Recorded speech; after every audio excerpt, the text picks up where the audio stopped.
Welcome to Armenia!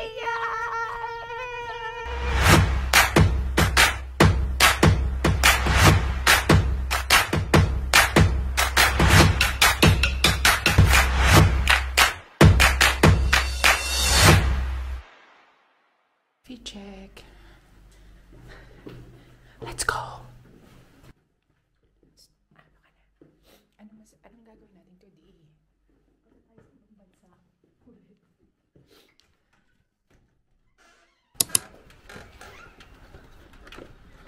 O, diba? Saan? Marina. Kakarating lang natin sa bansang tuwal sa mga tayo. Yay. So, it's 6 a.m. Maglalakad kami for 13 minutes papunta dun sa meeting place. So, punta kami na Armenia nga, diba? Sasabi ko kanina. And then right now, it's ang lamig. Parang 1 degrees. 1 degrees. Bobo. Oh. Sa Armenia. Okay, let's go.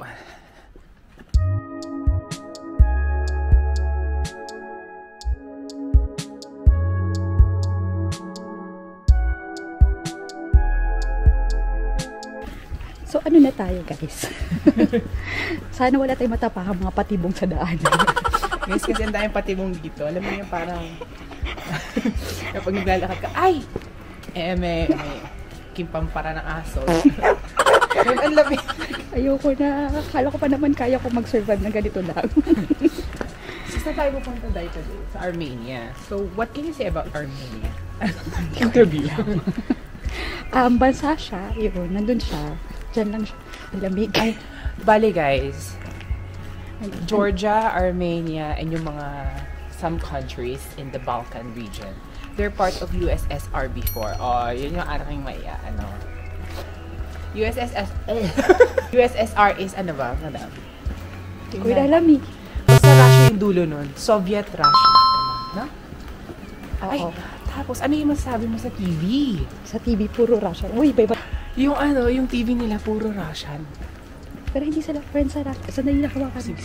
Yung Hindi yung ano, yung TV nila puro Russian na ano, na palabas. Tapos ano, hindi sila friends ng Russia?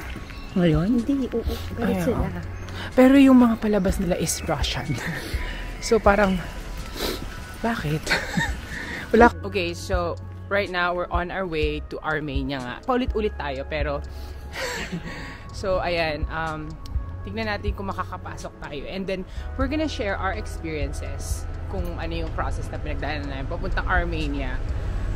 Pero ito ay day trip lang ha guys. As in, isang buong araw lang kami sa Armenia. Yes. So kung magstay kayo sa Armenia, Baka hindi usapan na yun.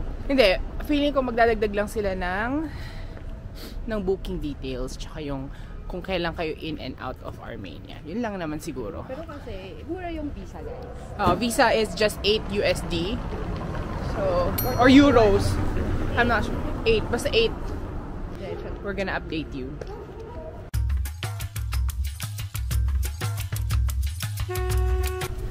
Hi guys, andito na kami sa van right now. We're waiting for the others. So, ayun, actually tatlo lang kami nasa van from Armenia. Which is, I don't know, mixed emotions. Anyways, 10 araw to, so go. Yung van na parang, alam mo yun, is, ano yung van lang talaga siya. Ano mo? UV Express. UV Express. Yan. Hi guys. Ayun na, naka-agora na. Hinihintay namin yung isang tao kanina. Sino nga ulit? Si Luis Garcia. Kung nanonood ka man, perwisyo ka. Tagal namin naghintay sa'yo. So 7:30 na and we're off to the border. Let's go.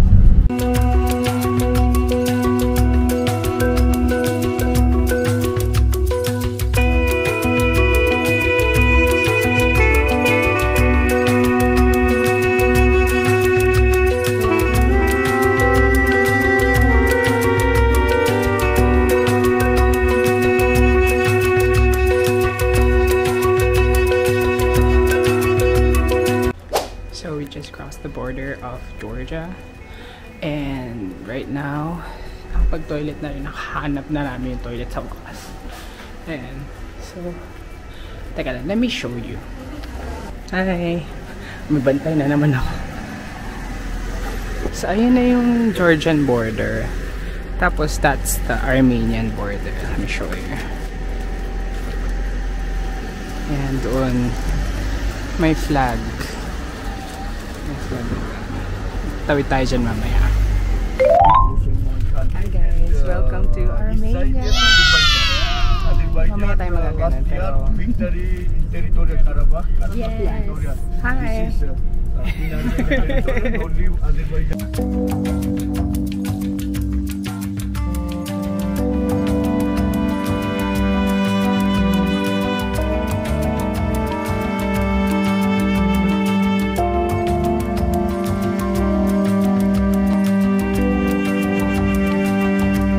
Welcome to Armenia! It's my, ano na ba to? 38th country. Ah, 39! 39th And country. it's my 20th! Ayan, nandito tayo ngayon sa... Malamig po. Oo nga eh. Dito si Heidi kanina eh. So sabi ni Kuya kanina, kapag daw gumora ka daw dyan ng hindi nalalaglag, matutupad daw yung wish mo. Gagamitin mo lang itong mga bouldering type. Mga ganyan. Oh, ang hirap. Try mo kaya?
So, as nakita nyo kanina, merong may ceremony. So, ayan. This is the second monastery. It's so nice. Here are the pictures.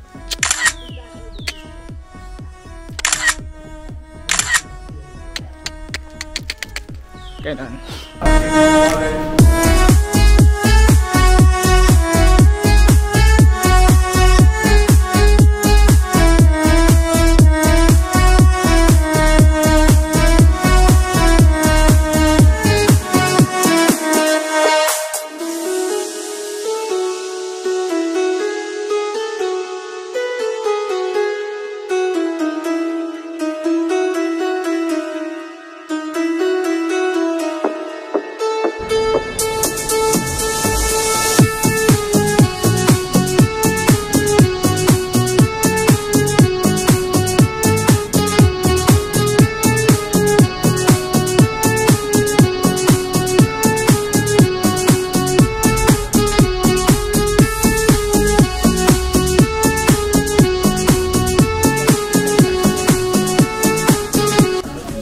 So, ito na. Dito na tayo sa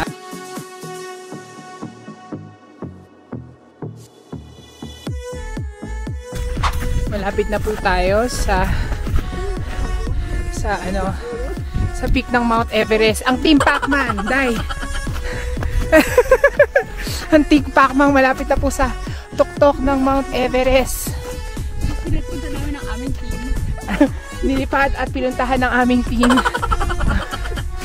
patungo dito sa nakikita niyo naman. Mel, Mike, nakaririnig niyo ba ako? Ito po ang ating kababayan dito sa Armenia. Si Ana. Happy birthday po sa mom. Ano mong masasabi ninyo? I just wanna greet my mom. Happy birthday. Okay, okay.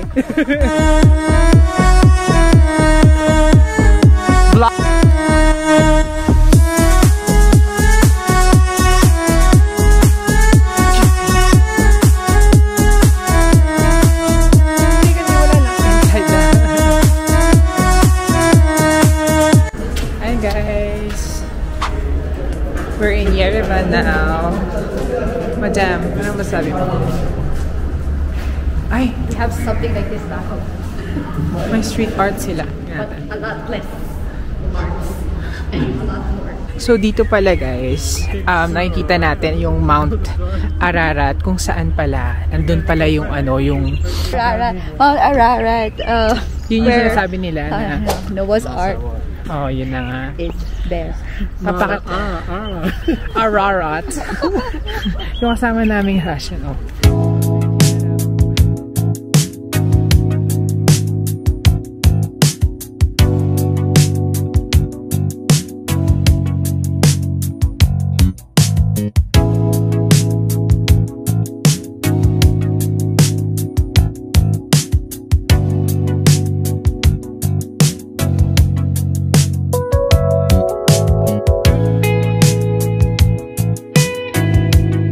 Ayun na nga, andito tayo ngayon. Ayan, may mga ganap-ganap dun sa likod, oh.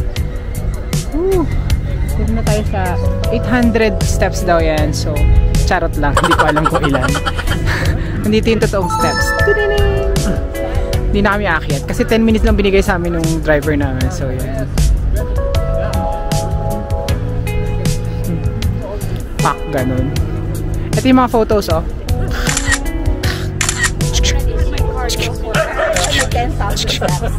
This is like... So, nandito na tayo ngayon sa downtown and almost yung mga architectures dito yan, no?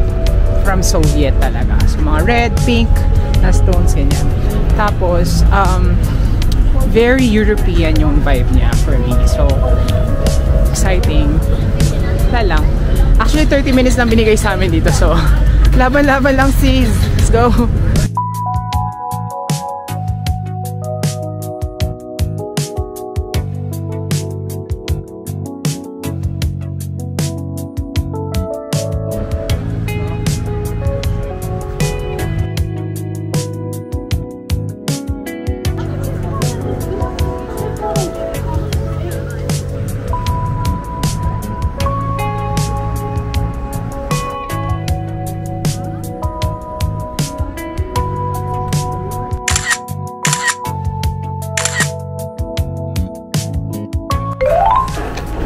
Hello guys, it's already 9:40. Nakaka-cross lang natin ng Georgia border and also we just left the Armenian border. Tapos ang haba ng biyahe. Pagod ako, tapos hili pa yung zigzag pa yung daan. Parang nakakapagod talaga. Anyways, yung mga situation dito sa border mamaya namin ipapaliwanag. So, mag-ready kayo. So, yeah, mamaya. Bye! Hi guys! We're back in Tbilisi! Hey! Sorry. Hi. Ako na nga lang. Ayun na nga, nandito na tayo sa Tbilisi. Nakakapagod po. Anong oras na? It's already 22:53. Uwi na po kami. Tapos, pero ipapakita ko po sa inyo yung view namin. Ay, ganyan na. Wow, guys. Ang ganda. Oh, love it. So pretty. Hi, guys. We're back in the hotel room. And, 11:10 na. Pagod na po kami. So ano ba yung mga ginawa namin? para makapasok ng Armenia, yes. and then going back to Georgia. So first, we emailed, we went to the website of Armenia kasi they have a visa website. And then you can check your passport, like what are the steps you need to do. So for us Filipino passport, ang kailangan natin ay visas from other countries. Visas from other countries like US, UK. Japan, UK, Schengen visa. Existing ha, hindi expired. Existing. Ibig sabihin, pag papasok kayo ng Armenia, dapat valid pa siya. So kapag may Japan visa kayo, not Japan visa, residency ba? Residency ng Japanese. Tapos, ano ba? New Zealand, Australia, Canada, US, yan mga yan. I think some parts of the the Middle Eastern, yung meron silang parang pwede rin sila makapasok. But yun, meron yan din yun sa website ng Armenia e-visa. Pero residency po yung kailangan nung iba. Yes. Pero yung mga US, Schengen, UK, basta valid. Canada, Australia, basta valid travel visa, okay na. So, we did a land border. Medyo strict sila sa land border kaysa sa airport. We noticed na medyo strict sila. I guess because they have this thing with Azerbaijan. So, it cannot be helped. Pero yun na nga. Pero kung meron kayong mga visa ng mga bansa na to, I suggest that you go through their e-visa system. Actually, pwede naman tayong pumunta visa on arrival. Pero, ang gagawin pa rin talaga nila, pagdating mo doon, papa-applyin ka pa rin nila ng e-visa. Yes. Sa totoo lang Pero technically, alam mo yun, mag-apply na lang kayo online, mas mabilis, mas hassle-free. Kasi parang kanina may mga tao pa na, magbabayad pa sila sa counter, tapos babalik sila. Tapos walang tao sa counter. Alam mo yun, so... So much hassle. Like, alam mo yun, kung nagmamadali ka, tapos yung driver mo, naghihintay na dun sa parking lot, oh my God, or nasa tour ka, you're part of a tour. Part of a tour. No. Hindi ka talaga makakaano. Yes. Tsaka we were warned. We were told by the tour company, by the embassy, na mag-e-visa na. Kasi nga, mas safe. Parehas din naman kasi yung proseso, sa totoo lang. Mas maganda e-visa talaga, yun yung pinaka-the best. Tsaka mura lang naman yung visa. For 21 days, you may 8 USD. Not bad. That's 1,000 yen. Yeah. Ayun, so nakapasok na kami so nag-Georgia land border kami. After that, mga 1 kilometers away is the Armenian border. Tapos, the bridge. Cross ka lang ng bridge. Tapos after nun, after matapos dun sa border nila, i-x-ray nila yung mga gamit. Baka may kontrabando ka nila. Yes. Medyo strict ang Armenia. Medyo strict sila. So after no, ganun na nasa Armenia. Kung aalis ka na ng Armenia, papasok ka ng Georgia. Papunta ka ng Georgia. Kasi there are many ways. Like, pwede kang umexit ng Armenia through Azerbaijan. Pero good luck with that kasi hindi sila friends. Medyo mahirap ngayon. You can do land border by car or by train. Pwede rin maglipad-lipad ka kasi wala sila masyadong aircraft dito na lumalabas. Or, pwede kang mag-Iran kung gusto mong galing dumaan ng Iran. Pahirapan kung gusto mo yun. Mahirap yun. Huwag na nating pahirapan sa yun. Bumalik tayo ng Georgia.